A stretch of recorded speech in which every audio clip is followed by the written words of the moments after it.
Welcome to the video lecture for section 6.5 of the college algebra textbook. In this section we're going to be looking at a few different new applications of exponential functions, and we'll be also using logarithms to solve some equations. Many of the applications that we're going to see in this section involve finance, so we're going to be looking at a lot of questions involving interest. Now we've seen before a concept where we have an initial amount. In this section we'll be calling that amount P to stand for principal, so the amount that you initially invest in an account or in some investment. With exponential growth, we saw earlier how we could talk about a multiplying factor, an exponential growth factor, or an exponential growth increase. Now, previously we referred to the percent increase as R, where R is represented as a decimal.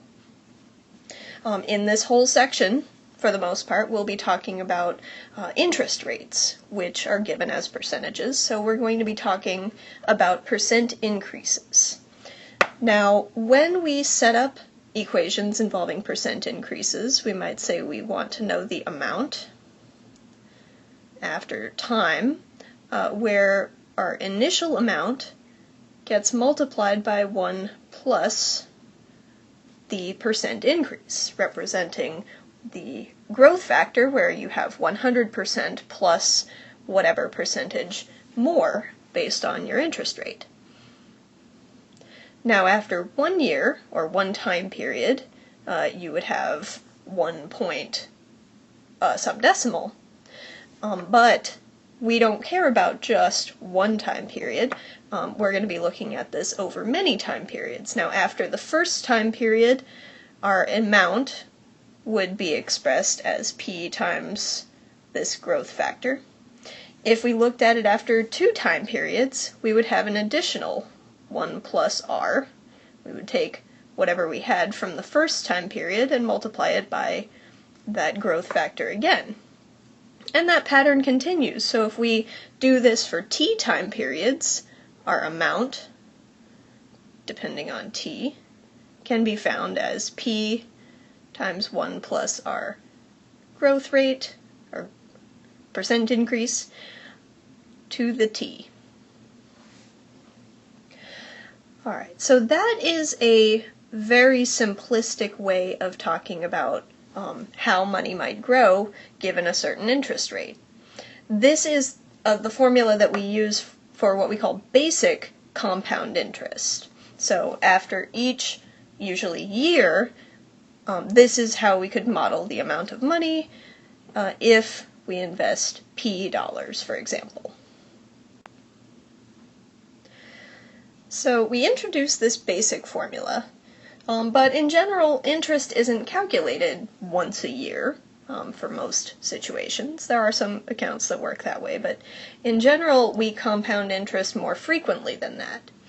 Now, instead of using the same rate, the same percent increase at every compounding, say if we were to do this monthly, what we use instead is called the periodic interest rate. So usually R represents an annual rate,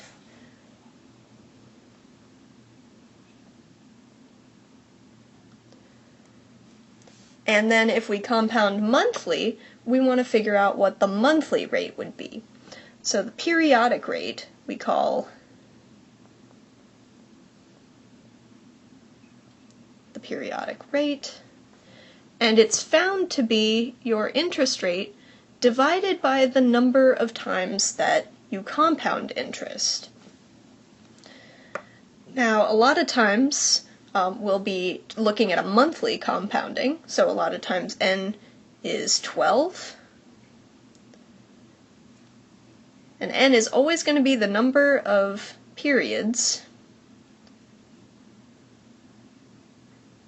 in each year.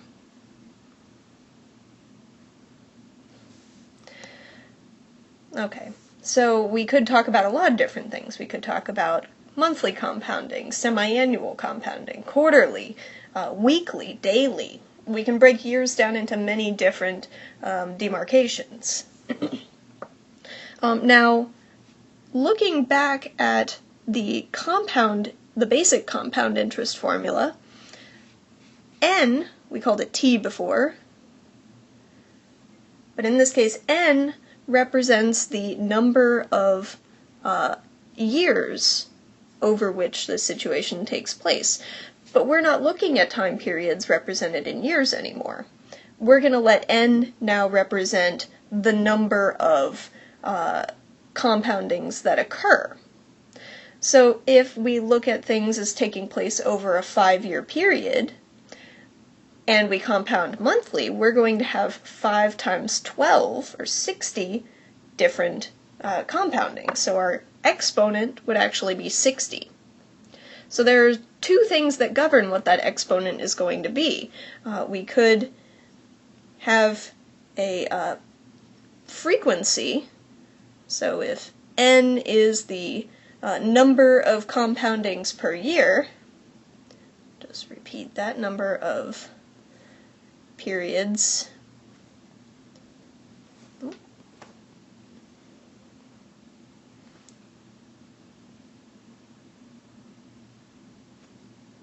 per year. Then we also have to worry about how many years this takes place, and usually we let t represent years.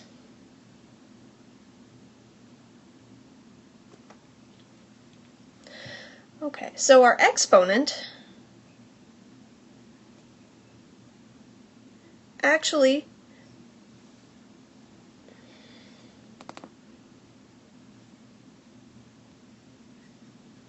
becomes n times t.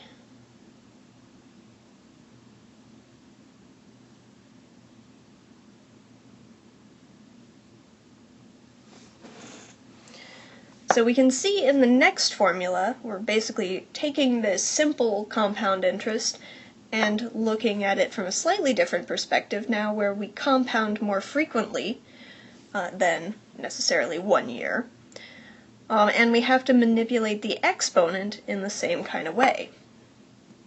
So if we're dealing with compound interest for some period, we call it periodic compound interest, and this is our formula. We have the amount depending on the initial amount that you invest, we call that the principal P, the annual interest rate, and it will always be an annual rate that's given with these types of exercises, we call that R.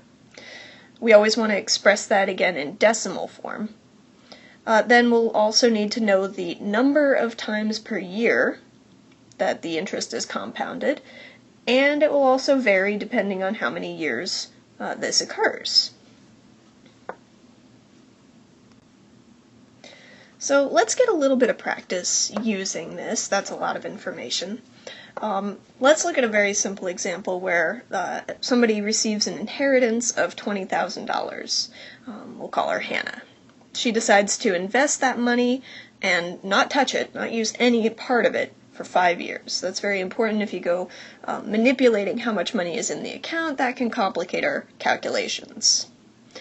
So Hannah's got two different options. She can deposit her money in a certificate paying 2.62% compounded monthly, or she can put it in a fixed income investment which has a return of 5.19% where it's compounded quarterly. So we've got a couple of different things happening here. In the first case, we have one rate and one frequency, monthly. In the second case, we have a different rate, a much larger rate, compounded quarterly, so 4 times a year. So our question that we want to handle first is which of these is going to be the better value for her, which is going to produce the best investment. Now, whenever I'm setting up this type of problem, I like to label the pieces that I know and try to figure out which piece I don't know. So I'll divide this in half since I have 2 different accounts to worry about. Now, in the first case, Hannah has $20,000, so P would be 20,000. we have 5 years to leave the money in place, so we'll have a T of 5. We have an interest rate of 2.62% compounded monthly. Well, let's deal with the monthly part. That means that n, the frequency, is going to be 12, right? There are 12 months per year. And finally, the interest rate, the only piece that we don't know yet, is R. So if our interest rate is given as 2.62%, we want to move that decimal place 2 units to the right, or to the left, so our rate, our annual rate, will be 0.0262.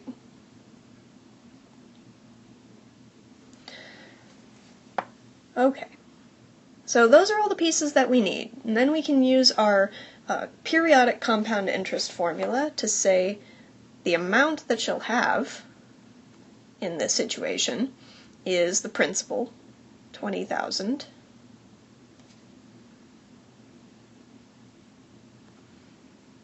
times 1 plus the rate, which is 0.0262,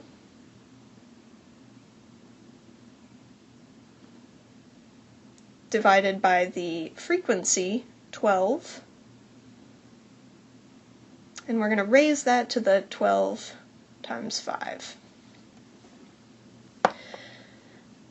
So now if we go to the calculator, we can plug all of that in, get a good approximation. Now, it's worth pointing out that in this whole section, whenever we're dealing with money, you could do one of two things. You can either round to 2 decimal places for dollars and cents, or you could just round to the nearest whole number. If something is specified in the instructions, obviously default to that, but for real-life applications, you probably want to round to 2 decimal places. So once we've got our value, which we calculate to be approximately $22796, we can go on to the second part of this, which is figuring out whether the other investment is going to be a better deal. So she's getting $22,796 at the end of this 5-year period if she invests in the first account. What if she invests in the second? So this time, she's still investing $20,000, and she's still doing it for 5 years. So what's different? Well, this time we're compounding quarterly. So we have an n of 4 instead of 12. There are 4 quarters per year. The other thing that's different is the rate. In this case, our rate is 5.19%, or 0.0519. So if we plug all that in, remember we're looking for the amount. We still have $20,000 to invest, and we'll have 1 plus our rate, 0.0519, this time over 4. Our exponent, nt, should involve the 4 for the quarters, and 5. Let's erase that. 5 for the number of years. So our exponent in this case is 20, right? That's because there are 20 periods where we compound our interest. So if we toss that in the calculator, we'll come up with a dollar amount for this account. So that's 20,000. You can just reuse the previous entry if you want and change the relevant pieces of information. Our rate this time is 0.0519. We're dividing by 4 instead of 12. And our exponent would be 4 times 5 instead of 12 times 5. So we hit enter and we get a dollar amount of $25,882. And approximately 40 cents, but when we're talking about large enough values, it isn't necessary to discuss the pennies. So at the end of the day, which of these is going to be the better deal for her? I think the second option. She makes $25,000, she makes almost $3,000 more, or a little more than $3,000 more than in the other account. Now for the second part of this question, Hannah looks at things from a slightly different perspective. Now she's thinking, how long till I reach a certain goal? So she wants to turn her investment of $20,000 into a return of $150,000. So in this case, she's wondering how soon before I want my $150,000 would I have to invest if I can find an account with a rate of 5% that's compounded semi-annually. So just breaking that down, what do we know here? In this case, we know the amount that we want. So we know A, we know our rate, 5%, and we know that we want this to compound semi-annually. So semi-annually means 2 times per year. Oh, and that should be our N.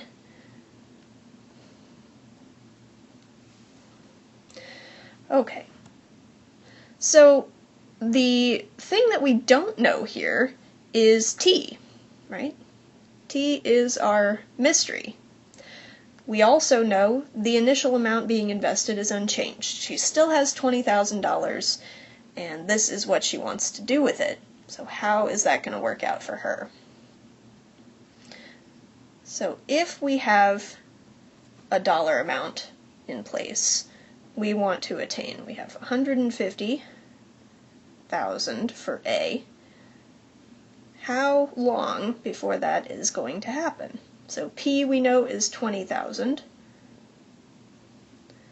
And our formula 1 plus our rate. Now our rate, remember you want this in decimal form, would be 0.05.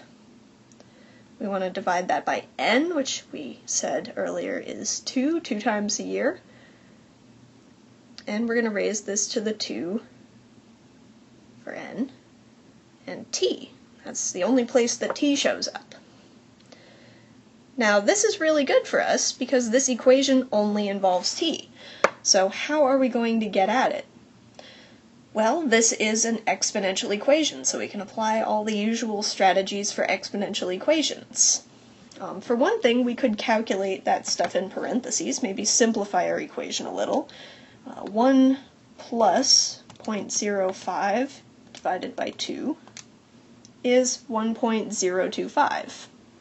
So this is really 150,000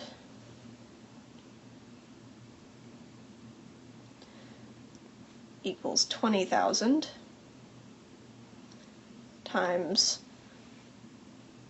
1.025 to the 2t. Alright, now other things that we could do. Usually we want to get the base by itself, so we could divide both sides of this by 20,000. On the left, 20,000. And that leaves us with 7.5 on the left-hand side of our equation, and 1.025 to the 2t on the right-hand side of our equation. Now we're in much better shape. This equation's already a lot nicer looking, I think. And we can pause and say, how do you get the exponent out of the, or the t out of the exponent?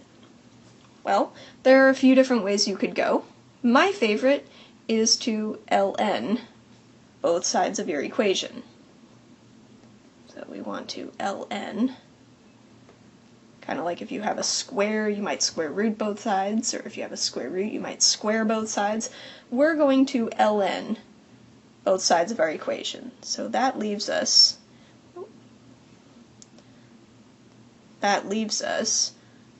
with the natural log .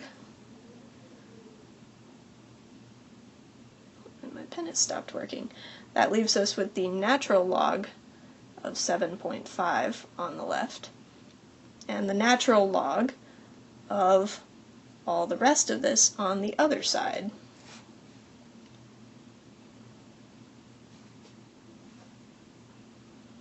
So the ln of 1.025 to the 2t.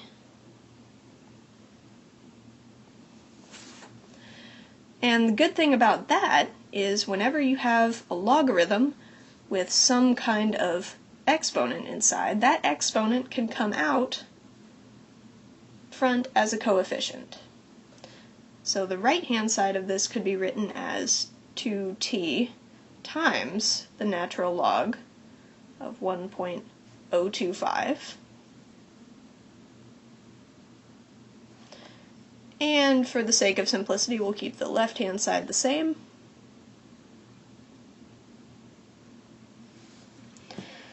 Now, it's worth mentioning that the logs that we're seeing, the ln of some stuff, these are just numbers. The natural log of 7.5, that's just a number. You can calculate it.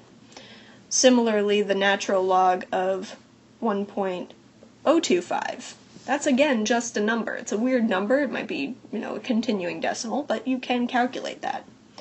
So really, the only thing that's not a number here is t, which means if we divide out both sides of our equation by everything that's not t, we'll get t by itself. So if we divide the left side and the right side by 2 ln of 1.025,